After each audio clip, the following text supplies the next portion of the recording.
Halo guys, welcome back to Lotok ID dengan gue Filipe Delaronal di sini. Hari ini gue bakal ngasih tahu kalian kalau kalian punya permasalahan terkait dengan ingin tahu informasi-informasi yang dimiliki oleh pejabat daerah atau keterbukaan informasi atas suatu pendanaan dan lain sebagainya. Kalian penting banget untuk nonton video ini. Jadi benar-benar penting banget biar kalian tahu kemana sih kita harus mencari apabila kita mau keterbukaan informasi terkait penggunaan dana atau informasi apapun.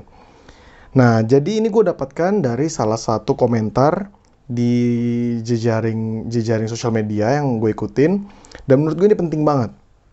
Diawalin itu dengan perkataan ya beberapa pertanyaan yang masih masih berseliweran lah, dan diberikan juga bagaimana tips and triknya kita biar bisa tahu untuk melapor kemana, meminta keterbukaan informasi kemana. Oleh karena itu, check this out.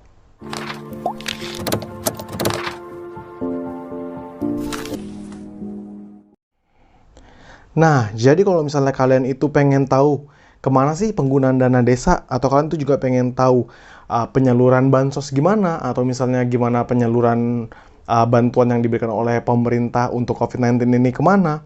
Terus kalau misalnya kalian pengen tahu juga informasi tentang status kepemilikan tanah kita di BPN dan lain sebagainya, atau misalnya kita penasaran dengan dana BOS, nah itu semua kalian penting banget untuk nonton video ini. Nah, jadi mintalah informasi mengenai laporan keuangan, data penerima bantuan, status tanah, serta informasi-informasi lain yang ingin diketahui kepada badan publik terkait.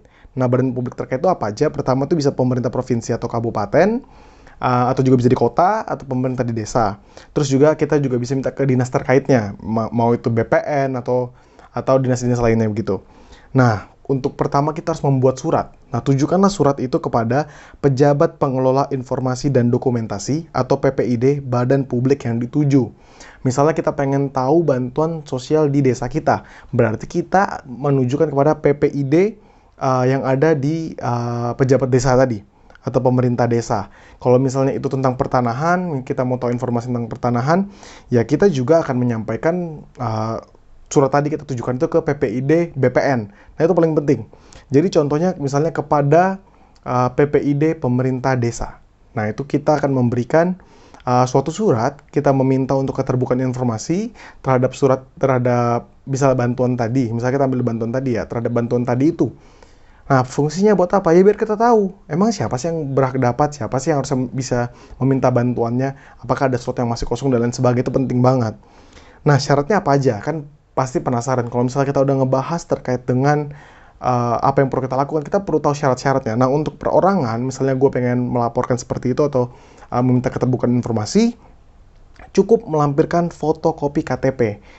Nah, dan ini juga disesuaikan ya, misalnya itu untuk pemerintah desa setempat ya, kalau bisa memang fotokopi KTP itu untuk orang dari desa setempat itu, biar ketahuan kita kepentingannya apa buat nyari tahu itu loh.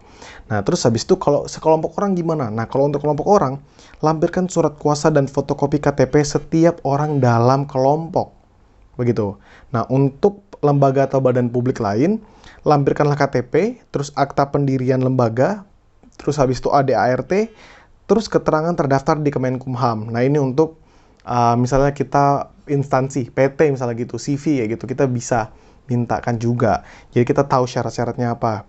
Nah, terus apa aja yang perlu kita tuliskan? Nah, yang perlu kita tuliskan itu adalah alasan atau tujuan permohonan informasi publik tersebut. Misalnya, bagian dari pengawasan masyarakat terhadap penyelenggaraan badan publik yang dibiayai oleh APBN atau APBD. Nah, terus habis itu kita juga minta tanda terima dari badan publik saat memasukkan informasi atau surat keberatan. Nah, ini ketentuan terhadap badan publik. Nomor 1, dalam jangka waktu 10 hari kerja, badan publik wajib menanggapi permohonan informasi yang diajukan oleh pemohon. 10 hari kerja ya. Jika dalam 10 hari kerja permohonan informasi belum dijawab, atau dijawab tetapi jawabannya tidak sesuai yang diinginkan, ajukan surat keberatan atas tidak ditanggapi atau tidak sesuainya permohonan informasi.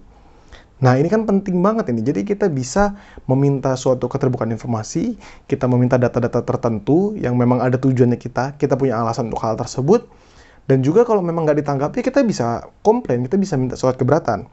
Nah, surat keberatan itu nanti ditujukan kepada siapa? Nah, surat keberatan itu ditujukan kepada atasan PPID Badan Publik. Nah, dalam jangka waktu 30 hari kerja, Badan Publik wajib menjawab keberatan yang diajukan oleh pemohon. Jika dalam 30 hari kerja badan publik tidak menjawab atau dijawab tetapi jawabannya tidak sesuai dengan apa yang dimohonkan, kita bisa mengajukan sengketa informasi ke Komisi Informasi Provinsi daerah tersebut. Jadi kita bisa melaporkan juga.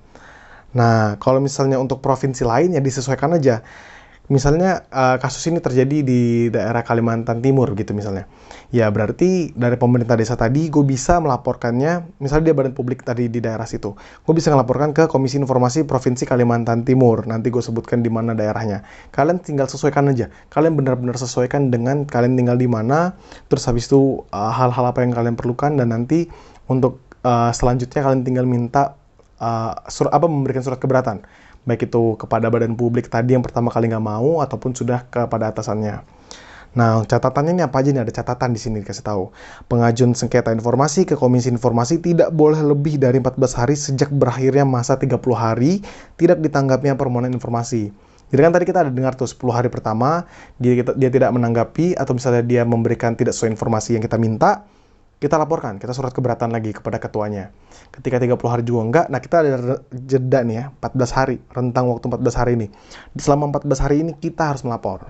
Itu yang paling penting. Nah, atau pengajuan sengketa informasi ke Komisi Informasi tidak boleh lebih dari 14 hari sejak dijawabnya permohonan informasi oleh badan publik namun jawabannya tidak memuaskan. Jadi tadi waktunya ada 2 minggu gitu ya. Terus, syarat-syarat pengajuan sengketa. 1. Jika pemohon informasi adalah perorangan, lampirkan fotokopi KTP. Nah, jika permohonan informasi atas nama kelompok orang, yang tadi lebih dari 1 orang, lampirkan surat kuasa dan KTP setiap orang dalam kelompok. Lalu, jika pemohon informasi adalah lembaga, atau misalnya dia badan publik, lampirkanlah KTP pemohon, akta pendirian lembaga, ADART, dan bukti terdaftar di Kemenkumham. Terus, salinan surat permohonan informasi publik. Terus, salinan surat keberatan, lalu tanda terima surat permohonan dan keberatan dari badan publik, baik itu bukti kirim jika memang melalui jasa ekspedisi, lalu dokumen-dokumen pendukung lainnya yang dianggap perlu. Nah, Komisi Informasi akan memanggil para pihak yang bersengketa dan berupaya untuk menyelesaikan sengketa melalui mediasi dan atau adjudikasi non-litigasi. Nah, persidangan di Komisi Informasi bukan untuk mencari siapa yang benar dan siapa yang salah, tetapi untuk mencari kebenaran yang objektif. Jadi ini penting banget, karena kan memang mereka bekerja memang dibiayai itu berdasarkan uang pajak juga, APBN dan lain sebagainya. Dan memang mereka fokusnya adalah melayani publik. Oleh karena itu kita berhak untuk meminta pelayanan tersebut. Nah, dalam hal informasi publik, Komisi Informasi adalah satu-satunya lembaga negara yang diberi kewenangan untuk melaksanakan persidangan di luar pengadilan yang putusannya memiliki kekuatan setara dengan putusan pengadilan. Ini yang paling penting. Jadi kalau misalnya memang udah diputuskan oleh komisi ini, dia tetap kekuatannya mengikat, kayak putusan pengadilan. Jika pemohon atau termohon tidak puas dengan putusan Komisi Informasi, dapat mengajukan banding ke PT UN. Jika kemudian masih tidak puas dengan putusan banding, dapat mengajukan kasasi ke Mahkamah Agung. Ini upaya hukumnya ya. Ada sanksi pidana yang dapat dikenakan kepada badan publik yang dengan sengaja tidak mau memberikan atau membuka informasi kepada publik. Nah, jadi kalau misalnya kita tahu kayak ada dana-dana yang diselewengkan dan lain sebagainya, terus kita penasaran kayak gitu, nah itu kita bisa banget untuk minta kejelasannya. Kalau memang ternyata nggak mau dibuka, itu ada tindak pidananya. Itu di UU nomor 14 tahun 2008 tentang keterbukaan informasi publik yang menjamin pemenuhan hak masyarakat atas informasi, salah satunya dengan memangkas birokrasi yang bertele-tele di badan publik dalam memberikan jawaban atas informasi yang dimohonkan oleh permohon informasi. Nah, oleh karena itu, kita harus menggunakan hak kita untuk tahu dan juga meminta keterbukaan informasi publik. Nah, dengan kalian mengetahui hal ini, sekarang kalian nggak perlu khawatir lagi kalau pengen tahu tentang kemana dana bantuan sosial, kalian pengen tahu status tanah kita, kalian pengen tahu bagaimana caranya kemana aja penyaluran dana-dana bantuan desa, kalian pengen tahu kemana penyaluran dana bantuan operasional sekolah, dan lain sebagainya. Kalian berhak banget untuk ngasih suatu argumen, di mana argumen ini digunakan untuk meminta keterbukaan yang sejelas-jelasnya terhadap suatu informasi. Oleh karena itu, kalau kalian punya pertanyaan, silahkan komentar di bawah, dan jangan lupa untuk like dan subscribe untuk bisa membantu gua setidak-tidaknya semakin semangat dalam membuat video-video yang akan membantu masyarakat Indonesia ini. Oleh karena itu, salam demokrasi.